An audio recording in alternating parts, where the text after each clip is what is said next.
복된 한 주 보내고 계십니까? 오늘도 이 자리에 모인 우리 모두에게 말씀과 또 이어지는 기도의 시간을 통한 하나님의 크신 은혜가 있기를 기원합니다. 우리에게 친숙한 악기인 피아노는 그 건반의 개수가 흰색 건반 52개, 흑색 건반 36개, 도합 88개의 건반으로 이루어져 있습니다. 이 88개의 건반은 각각의 음이 주어지게 되는데 이 음들의 조합, 화음을 통해서 우리는 아름다운 연주를 들을 수 있게 됩니다. 화음, 화목할 화자의 소리음, 직역하면 소리의 화목함입니다. 근데 이 아름다운 화음을 위해서는 필수적으로 거쳐야 하는 단계가 있는데 바로 조율이라는 것입니다. 조율은 그 사전적 의미가 악기의 음을 표준음에 맞추어서 고름이라고 정의를 하고 있는데 대한민국의 조율 명장 1호이신 이종렬 조율사님은 당신이 쓰신 책 조율의 시간이라는 책 서두에 이렇게 기록합니다. 연주에 필요한 건반 기능을 유지하는 것이 조정, 아름다운 음이 나도록 여러 방법으로 다스리는 것이 정음, 그리고 이 두 가지를 합한 것이 조율이다. 그리고 이 또한 기록하기를 조율은 대화라고 합니다. 이게 무슨 말이냐? 하나의 음이 그 자리에 결정되기 위해서는 내가 이 자리에 서도 되는가를 위아래의 음에 계속해서 물어보는 과정이 필요하다는 것입니다. 너의 음은 무엇이냐? 나의 음은 이것이다. 이러한 대화, 나의 음과 상대의 음을 깨달아가는 조율의 과정을 거쳐야만 연주자의 손끝을 통하여서 비로소 아름다운 화음이 완성되고 또 연주가 완성되는 것이죠. 근데 이 모습 어떻습니까? 혹시 무언가가 참 많이 닮아 있다라는 생각 들지 않으십니까? 저는 이 내용을 찬찬히 읽으면서 개인적으로는 이 모든 과정이 우리가 이루는 교회의 모습과도 같다 또는 같아야 된다라는 생각을 해보게 되었습니다. 저와 함께 나누고 있는 이 에베소서는 보시는 바와 같이 책 전체가 6장밖에 되지 않는 짧은 책입니다. 그러나 보면 볼수록 이 6장밖에 되지 않은 짧은 책임에도 불구하고 그 내용을 보고 있노라면 성도된 우리가 배우고 깨달아야 될 은혜가 너무나도 풍성하게 담겨 있음을 알 수 있습니다. 특별히 에베소서 가운데에서 인상적인 것이 있는데 하나님과 교회를 아는 교리, 즉 지식적인 부분을 1장에서부터 3장까지 다루고 그에 대한 실천적인 부분을 4장부터 기록하여서 한 책에 두 가지를 다 다루고 있다는 것입니다. 무엇을 하나 더 가르쳐줘도 부족할 것 같은데 지식과 실천, 아는 것과 행할 것을 함께 적어둔 것입니다. 그리고 이것은 우리의 신앙의 모습과도 일치합니다. 우리의 신앙생활 역시 하나님을 아는 지식, 교리적인 부분과 그에 대한 실천이 함께 가야 되는 것입니다. 모든 영역에서 그렇듯 어느 한쪽에 너무 치우치게 되면 문제가 생기기 때문입니다. 교리와 지식으로만 치우치게 되면 어떤 문제가 생길까요? 신앙의 생동력을 잃게 될 위험이 있습니다. 또 반대로 실천적인 부분에만 치우치게 되면 지식을 등한시하게 되면 향방을 잃어버린 달리기가 되어지기 쉽습니다. 그러면 무엇만 남게 될까요? 열심만 남게 됩니다. 그렇게 열심만 남게 되면 우리가 살아가는 데 마주하는 보편적인 다른 종교와 다를 것이 없어져 버립니다. 그렇게 이 교리와 실천, 지식과 행함은 믿음 아래에서 항상 함께 가야 되는 것입니다. 그리고 교회는 그렇게 거룩한 교회임을 증명해 가는 것입니다. 보시는 바와 같이 오늘 함께 나눈 본문이 에베소서 4장은 그러므로라는 말로 시작합니다. 바울 사도는 일반적으로 자신의 편지에서 이렇게 그러므로라는 접속 부사를 자주 사용하는 것을 볼 수 있는데 앞의 내용을 전제로 하여서 무엇인가 새로운 내용으로 넘어가고 싶을 때 이 표현을 많이 사용합니다. 그렇다면 이 4장의 전제가 무엇인가? 앞선 2장과 3장에서 말하듯 이방인과 유대인들이 그리스도의 은혜로 말미암아 하나님의 나라, 하나의 교회를 이루었다라는 것입니다. 그리고 이것을 전제로 하여서 그러므로 너희가 부르심을 받은 일에 합당하게 행하라 라고 말합니다. 다시 말해서 그리스도께서 너희를 한 교회로 부르셨음을 안다면 그에 합당한, 그에 상응하는 행동을 해라라는 것입니다. 그렇다면 그 부르심에 합당한 내용이 무엇이냐? 그것이 이어지는 오늘 보면 2절과 3절의 내용이었습니다. 모든 겸손과 온유로 하고 오래 참음으로 사랑 가운데서 서로 용납하고 평안에 매는 줄로 성령이 하나 되게 하신 것을 힘써 지키라. 여기서 바울 사도가 말하고자 하는 바를 단도직입적으로 말하면 하나가 된 것을 지키라는 것입니다. 하나가 되라. 그렇다면 한번 생각해 보겠습니다. 하나가 된다는 것이 무엇일까요? 그리고 하나가 된다면 무엇이 나타나야 될까요? 저는 오늘 이 부분에 대해서 함께 생각해 보고 싶습니다. 제가 한 가지 질문을 다시 드려보겠습니다. 여러분은 우리가 하나인 것 같으십니까? 어려운 질문이죠. 저는 사실 솔직히 말하면 이 부분이 늘 쉽게 이해되지가 않았습니다. 교회는 하나라고 이야기하고 또 하나가 되어야 한다라고 하는데 제가 아무리 교회를 다녀도 제가 어릴 적 다녔던 모 교회든지 또 사역했던 교회였던지 하나인 것 같지가 않았습니다. 물론 입술로는 하나가 되자라는 말을 많이 했고 저 역시 그 말을 많이 하고 또 들으며 자랐습니다. 또 주변에 많은 교회의 표가 하나 되자라는 표 너무나도 쉽게 보지 않습니까? 그러다 보니 우리가 하나가 되려면 이제 통일성이 있어야 된다라고 한다고 이제 학생들이나 작년 성도에게 단체 티셔츠를 맞춰드리기도 했습니다. 이제 물론 요즘에는 이제 이 디자인이나 색깔이 다양하고 예뻐져서 참 괜찮지만 제가 이제 처음 교육 전도사를 시작할 당시에만 해도 이 원색적인 색감과 이 반짝이가 들어간 교회 단체 티셔츠를 입으면서 당황해하던 이 중고등부 학생들의 표정을 저는 아직도 기억하고 있습니다. 이것을 입어야 됩니까? 그런데 이제 지내보면 어떻습니까? 이제 몸과 말로는 하나를 외치지만 실상이 쉽지가 않습니다.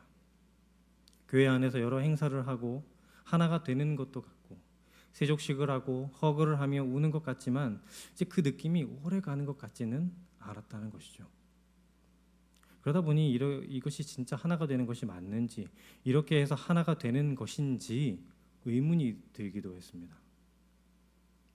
밖에서 볼 때와 안에서 볼 때 그 괴리감이 있는 것이죠. 이것은 아마 모든 교회들이 똑같이 느끼고 있는 고민일 것입니다. 그런데 오늘 본문에서 여기에 대해서 이런 답을 하나 주고 있습니다. 함께 오늘 본문 2절과 3절을 다시 한번 봉독해 보도록 하겠습니다. 함께합니다. 모든 겸손과 온유로 하고 오래 참음으로 사랑 가운데서 서로 용납하고 평안에 매는 줄로 성령의 하나 되게 하신 것을 힘써 지키라. 아멘. 여기서 우리가 주목해서 봐야 할 것은 하나가 되지 않았으니 하나가 되라라고 이야기하고 있지 않다라는 것입니다. 무엇이라고 합니까? 이미 성령이 너희를 하나로 되게 하셨다. 이에 이 구절을 정확하게 풀면 이렇습니다. 하나됨을 지키기 위해 노력해라 라는 것입니다. 실제 이 구절을 원어로 보게 되면 하나 되게 하신 것, 이 하나됨이 동사가 아니라 명사입니다. 앞으로 이룰 것이 아니라 이미 하나임을 못 박아둔 것입니다. 사랑하는 성도 여러분, 우리는 이미 하나라고 합니다. 심지어 우리 하나드림 아닙니까? 하나입니다. 혹시 오늘 예배당에 들어오실 때 어디로 들어오셨습니까? 너무나도 당연한 질문이죠. 문으로 들어오셨죠. 창문을 뛰어넘어서 들어오시거나 하늘로부터 호련히 내려오신 분은 없으실 것입니다. 그렇다면 또 하나 여쭤보겠습니다. 그렇다면 이 가운데 모인 우리는 누구로 인하여서 구원을 받았습니까? 예수 그리스도에 인하여 구원을 받았습니다. 이 중에 아무도 예외 없이 그 십자가의 길을 통하여서 들어왔고 또한 이곳에 모인 우리 모두가 예수 그리스도를 의지하여서 생명을 유지하고 있고 똑같이 그리스도를 통해 하나님의 자녀라는 권세와 자격을 얻었습니다. 이 사실에서 예외되는 사람은 아무도 없습니다. 하나님께서 예수 그리스도를 통해서 생명을 주셨고 우리로 하여금 하나님을 아버지로 둔 권속, 가족을 만드셨다라는 것입니다. 가족. 단어만 들어도 마음이 따뜻해지는 단어입니다. 그렇다면 이 가족의 특이한 점이 무엇일까요? 우리의 의지나 우리의 결정으로 가족이 되는 것이 아니라 그냥 주신 것입니다. 그냥 주신 것입니다. 이 중에 부모님을 선택해서 태어나신 분 있으십니까? 나는 딸을 낳겠어, 아들을 낳겠어. 그렇게 결정해서 나온 분이 계십니까? 우리 모두는 눈을 떠보니 부모님이 계셨고 형제 자매가 있었고 원하든지 원하지 않든지 가족이 생겼습니다. 그렇게 권속 가족이 되었을 뿐 누가 무엇 하나 선택한 사람이 없습니다. 모든 것이 하나님의 은혜와 섭리 가운데 이루어졌고 그곳에서 내가 이룬 것이 없습니다. 때로 나의 부모님이 내 마음에 안 들고 내 형제 자매가 마음에 안 들고 내 아들 하는 짓이 지 아빠랑 똑같아서 나와 가족이 아닌 것 같지만 그럼에도 어쩔 수 없이 가족입니다. 혹시 우리가 우리 교회는 뭔가 하나가 아닌 것 같아, 가족이 아닌 것 같아 그런 느낌이 들지라도 우리가 하나 된 교회임을 부인하려면 단 한 가지 방법밖에는 없습니다. 무엇입니까? 예수를 믿지 않으시면 됩니다. 예수를 믿지 않는 것 외에는 방법이 없습니다. 부인할 방법이 없습니다. 우리가 느끼든지 느끼지 않든지 우리는 예수 안에서 이미 하나입니다. 그렇기 때문에 사도가 이야기하는 것이 그것입니다. 너희는 이미 성령으로 하나 되었다. 그러면 그 다음에 요구되는 것이 무엇이냐? 그 하나됨을 지켜라. 증명해라. 그리고 성경은 그 하나됨을 증명할 방법이 있다고 합니다. 이전의 말씀과 같이 겸손과 온유와 오래 참음과 사랑으로 용납하여 하나 되게 하신 것을 힘써 지키라. 이것이 너희가 하나 되었다라는 증거라는 말입니다.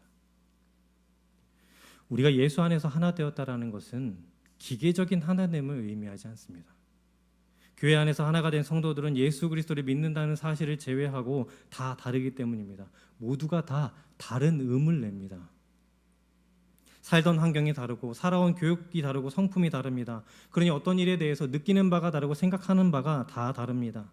마치 부모는 한 분이지만 형제 모두가 성격이 다른 것과 같습니다. 그런데 우리는 종종 실수할 때가 있지 않습니까? 이것을 신앙이라는 이름으로 강제로 통일시키려 하거나 획일화시키려고 합니다. 그래야 하나라고 이야기합니다. 물론 그것이 제일 잘 되는 곳이 있기는 합니다. 2단 교회는 잘 됩니다. 왜냐? 모든 것이 교주로 맞춰져 있기 때문입니다. 그러나 우리의 교회의 머리이신 예수 그리스도는 어떤 분이십니까? 큰 분이십니다. 하나님이시기 때문에 모든 사람을 안고 가실 수 있는 분입니다. 그러나 사람은 그렇게 할 수가 없습니다. 그래서 사람을 기준으로 놓으면 어떤 일이 생길까요? 그 사람과 맞지 않으면 잘라내 버립니다. 그렇게 우리는 겸손과 온유와 오래 참음과 사랑으로 다른 이를 용납하여서 하나 되게 하신 것을 지켜야 하는 것입니다. 그렇다면 여기서 궁금한 점이 하나 생깁니다. 그러면 사람만 하나님을 지키고 증명하기 위하여서 온유하고 오래 참고 사랑을 하는 것일까요? 놀라운 것은 성경을 가만히 들여다보시면 하나님께서 먼저 우리를 그렇게 대하고 계신다라는 것을 깨닫게 됩니다. 우리끼리만 서로 맞추고 대화하고 오래 참고 온유한 것이 아니라 바울 사도의 입술을 통해서 그 가르침을 주신 하나님께서 당신의 백성에게 이미 온유하게 그 오랜 역사 동안 온유함으로 오래 참으심으로 사랑으로 대하신다는 것입니다. 한 예로 말씀을 하나 보겠습니다. 창세기 18장 22절에서부터 26절까지의 말씀을 우리 다 함께 한 절씩 교독하시고 26절은 합독하겠습니다. 그 사람들이 거기서 떠나 소돔으로 향하여 가고 아브라함은 여호와 앞에 그대로 섰더니 아브라함이 가까이 나아가 이르되 주께서 의인을 악인과 함께 멸하려 하시나이까. 그 성 중에 의인 50명이 있을지라도 주께서 그곳을 멸하시고 그 50의인을 위하여 용서하지 아니하시리이까. 주께서 이같이 하사 의인을 악인과 함께 죽이심은 부당하오며 의인과 악인을 같이 하심도 부당하니이다. 세상을 심판하시는 이가 정의를 행하실 것이 아니니까. 여호와께서 이르시되 내가 만일 소돔 성읍 가운데에서 의인 50명을 찾으면 그들을 위하여 온 지역을 용서하리라. 아멘. 이것은 우리가 잘 아는 아브라함과 하나님과의 대화입니다. 여호와 하나님께서 아브라함에게 말씀하십니다. 내가 죄악이 만연한 소돔과 고모라를 멸망시키고 심판하겠다. 그러자 아브라함이 무엇이라고 합니까? 주님, 제 이야기를 한번 들어주십시오. 의인과 악인이 함께 살고 있는데 같이 멸망시키면 하나님 악한 분이 되지 않겠습니까? 만약 그곳에 의인 50명이 있으면 어떻게 하시겠습니까? 놀라운 것은 하나님께서 아브라함의 이 반문에 네가 감히 나를 악하다고 논하느냐? 라며 화내지 않으십니다. 그래? 50명이 있으면 내가 참으면. 그러자 아브라함이 또 묻습니다. 주님, 한 번만 더 이야기하겠습니다. 40명은 어떻습니까? 그래, 40명이 있으면 참겠다. 그리고 그러한 대화 가운데 깎아서 어디까지 깎습니까? 10명까지 깎습니다. 여담이지만 제가 이 본문을 가지고 우리 초등부 친구들에게 아브라함이 왜 10명까지만 말씀을 드렸을까요? 라고 물었더니 우리 한 초등부 친구가 사람이 양심이 있어서 그 밑으로 내려가면 안 된다고 이렇게 이야기를 하더군요. 하나님은 감히 아브라함, 네가 내 판단에 이의를 제기하는 것이야? 난 하나님이야 라고 이야기하지 않으십니다. 대화하십니다. 당신의 백성에 대해서 온유함으로 참으시는 것입니다. 네가 비록 나의 피조물이나 내가 너를 친구라고 부르고 내가 너와 함께 있겠다고 한 이상 내가 너의 말을 듣겠어. 그리고 한 사람뿐만 아니라 당신의 백성을 이스라엘 역사 가운데 계속해서 기다리시고 또 기다리시고 들으십니다. 하나님께서 먼저 사람을, 당신의 백성을 그렇게 대하십니다. 그러면 사람은 어떻게 해야 될까요? 다른 지체와 내 의견이 다르다고 하시면 안 됩니다. 다르면 안 된다고 하시면 안 됩니다.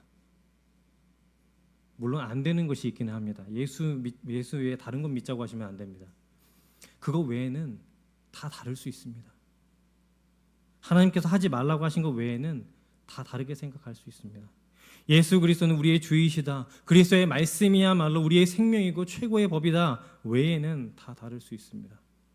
그렇기 때문에 바울 사도께서는 온유하라라고 이야기하는 것입니다. 그렇게 온유함으로 상대를 대함으로써 하나임을 증명하라는 것입니다. 모두가 똑같이 눈 두 개, 코 하나, 입 하나입니다. 구성 요소는 똑같은데 각자의 개성이 다르죠. 그러나 그것을 똑같이 만들어야 한다고 말하면 안 됩니다. 그것은 마치 너 왜 그렇게 생겼어? 라는 말과 똑같은 것입니다. 우리는 창조주 하나님과 예수 그리스도의 죽으심과 그분의 사심과 구원을 믿고 성령을 믿습니다. 교회를 믿고 영생을 믿고 새 생명을 얻었습니다. 그렇게 교회 가운데에 모였습니다. 그러나 실상 만나보면 다 다릅니다. 이것이 당연한 것입니다. 그리고 이것이 동시에 교회의 신비로움입니다. 다름에도 하나의 이름으로 모인 것입니다. 그래서 필요한 것이 무엇이겠습니까? 겸손과 오래 참음과 온유와 사랑이 필요한 것입니다. 겸손은 낮아지는 것, 비굴한 것이 아니라 내 생각이 틀릴 수 있음을 인정하는 것입니다. 내가 경험이 많으니까 틀리지 않아. 내가 더 배웠으니 틀리지 않아. 아니요. 매번 틀릴 수 있습니다. 저도 마찬가지입니다. 하나님께서 인생을 끌고 가시는 방법은 한 길만 있는 것이 아니기 때문입니다. 내 경험이 최고이고 내 간증이 최고라고 말하는 것은, 내 생각이 최고라고 말하는 것은 하나님께서 다양하게 일하시는 것을, 그 주권과 섭리를 거스르게 되는 것입니다. 그래서 겸손이 필요합니다. 또한 온유함으로 부드러움과 친절함을 가지고 인정해 주시고 오래 참음으로 안아 주셔야 되는 것입니다. 가족을 대하듯 말입니다. 그래, 가족이니 어떻게 하겠어? 품 안아 주시지 않습니까? 그렇게 대해야 되는 것입니다. 그렇게 서로를 인내하고 참아줌으로써 예수 그리스도가 우리를 하나로 묶어 놓으셨다라는 것이 증명되고, 또 교회는 그렇게 하나됨을 드러내는 것입니다. 그래, 우리가 예수를 하나로 믿었으니 하나님께서 당신을 역시 구원하셨음을 믿고 당신의 의견을 존중하겠다. 그 넉넉함을 우리가 직접 보여줘야 되는 것입니다. 내가 이 하나됨을 안고 가겠다. 이것이야말로 주님의 교회를 키우고 믿음의 사람이 자라는 길입니다. 겉으로는 하나 되어 보이지 않는 사람들이 그리스도 안에서 영적으로 하나가 되었음을 믿고 그 안에서 자신을 낮추고 상대방을 인정하는 것, 받아주는 것, 그것이 영적으로 하나가 되었다는 증거입니다. 오늘 본문에서 바울 사도가 하는 말도 같은 맥락입니다. 성령께서 이미 하나로 만드신 것을 성도들이 서로 인정하고 받아주어서 증명하라는 것이죠. 생각이 같은 것으로 하나됨을 증명하는 것이 아니라 다른 사람을 받아줌으로써 증명하라는 것입니다. 물론 그래야함을 알고 있음에도 이런 마음이 들 수 있죠. 그래도 내가 저 사람까지는 품기가, 이런 마음이 들 수가 있죠. 그래서 로마서 14장 4절을 통해서 사도는 이렇게 권면합니다. 남의 하인을 비판하는 너는 누구냐? 그가 서 있는 것이나 넘어지는 것이 자기 주인에게 있음에 그가 세움을 받으리니 이는 그를 세우시는 권능이 주께 있음이라. 사람을 보며 그 사람을 받아주지 못하겠다라면 그를 받으신 하나님을 보고 받아주라는 말입니다. 하나님께서 우리를 받아주심으로 우리가 하나님으로 인해 신앙이 자란 것처럼 내가 받지 못할 것 같은 저 사람도 결국에는 하나님이 자라게 하실 것이다. 그 생각을 품어야 되는 것입니다. 그러므로 너 왜 그래?가 아니라 그 역시 나와 동일하게 그리스도 안에서 용납받은 사람임을 알아야 됩니다. 기억해야 됩니다. 이해해야 합니다. 그렇게 받아주어야 됩니다. 근데 참으로 안타까운 것은 이 이야기를 하는 저도 참으로 품기 어려운 그런 마음 가운데 괴로워한다는 사실입니다. 그래서 사실 오늘 본문을 좀 건너뛸까 하다가도 그래, 나에게 하는 말이지 하면서 이 본문을 한번 두고 설교를 작성해 본 것입니다. 요즘 둘러보면 어떻습니까? 모두가 다 화낼 준비를 하고 사는 것 같지 않습니까? 품지를 못합니다. 그러나 바라기는 이 말씀 가운데 앞에 선 우리는 그 그리스도의 십자가의 은혜로 나를 품어주시기를 기대하기보다, 그것만을 바라기보다 내가 다른 이를 향해서 품는 그 품격과 그 은혜가 있었으면 좋겠습니다. 그리고 여기서 한 가지만 더 생각해 보고 싶습니다. 오늘 말씀은 우리가 하나됨을 지켜야 하는 이유를 예수 그리스도를 통하여, 성령을 통하여 우리가 이미 하나이기 때문이다라고 했습니다. 그렇다면 왜 우리가 하나가 되었을까요? 이것이 중요합니다. 오늘 본문 에베소서 4장 4절이 이렇게 기록하고 있습니다. 함께 우리 4절의 말씀을 함께 봉독하겠습니다. 함께 합니다. 몸이 하나요 성령도 한 분이시니 이와 같이 너희가 부르심의 한 소망 안에서 부르심을 받았느니라. 아멘. 왜 우리가 하나가 되었습니까? 부르심의 한 소망 안에서 부르심을 받았기 때문입니다. 쉽게 말해서 목적지가 같은 사람들입니다. 동일한 소망과 목적을 향하여서 부르심을 받았으니 그 목적에까지 함께 가라는 것입니다. 하나님께서는 당신의 백성들을 교회를 부르셨습니다. 이렇게 교회를 묶으신 것은 우리들끼리 서로 희희낙낙 즐기고만 살라는 것이 아니라 더 큰 목적과 소망을 두고 우리를 하나의 교회로 묶으신 것입니다. 그 소망이 무엇입니까? 그리스도를 따라 완성된 모습으로 가는 것. 함께 그리스도의 충만함으로 채워진 거룩하고 영광스러운 성도로 자라가는 것. 그 교회를 입증하고 증명하는 자리, 거기까지 이끌어 가시기 위함입니다. 이것이 바울 사도가 에베소서를 통해서 이야기한 내용입니다. 여러분, 우리는 그리스도의 충만함으로 갈 것입니다.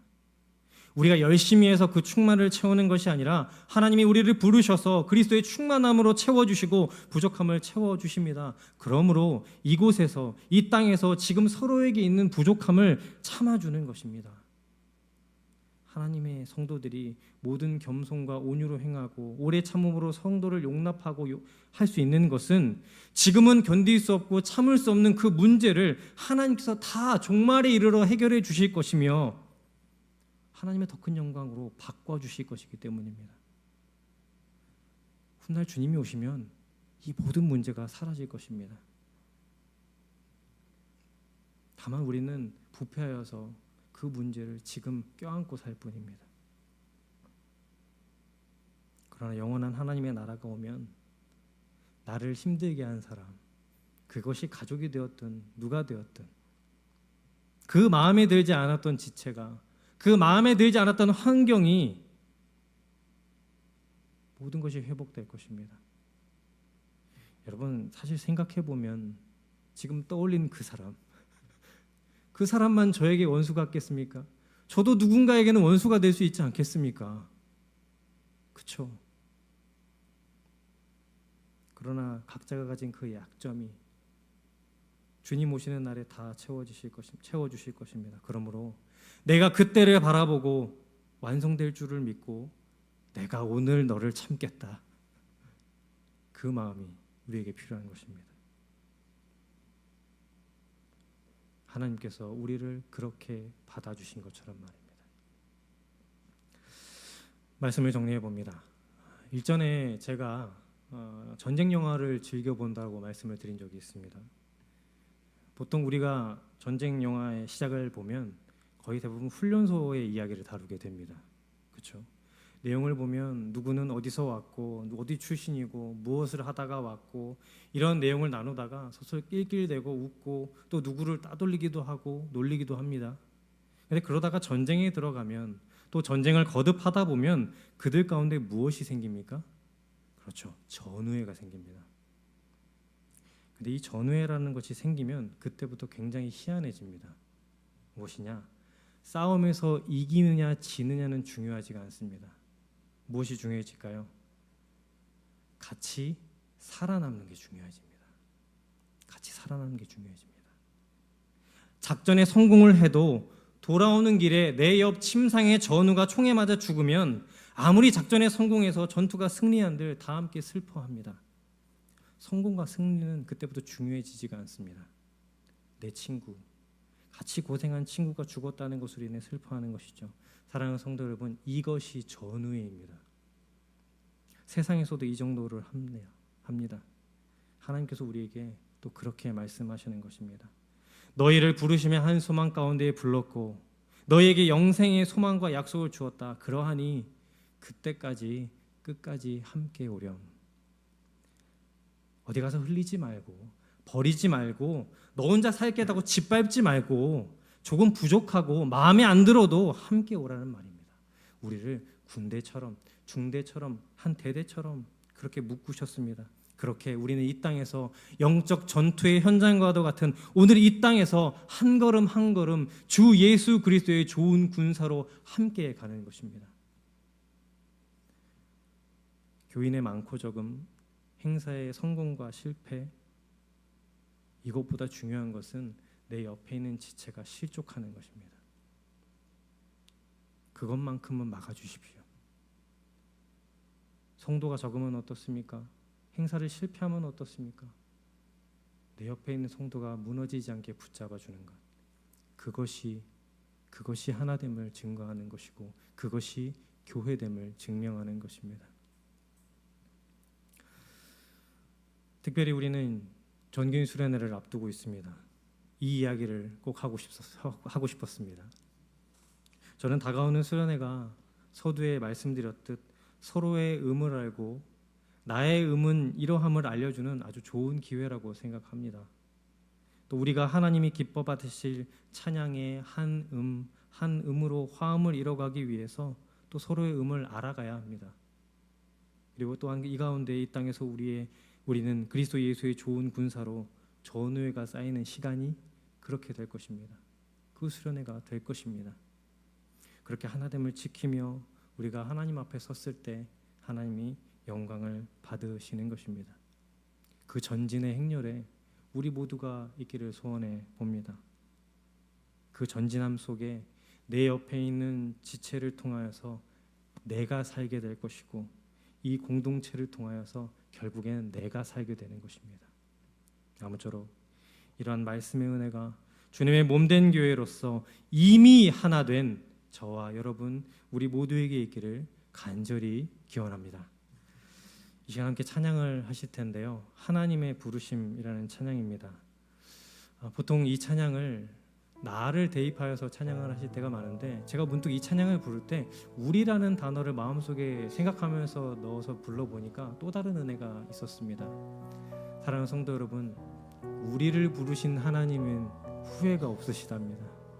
그렇지 않겠습니까? 그 하나님의 마음을 생각하며 우리 시간 함께 찬양으로 나아가겠습니다.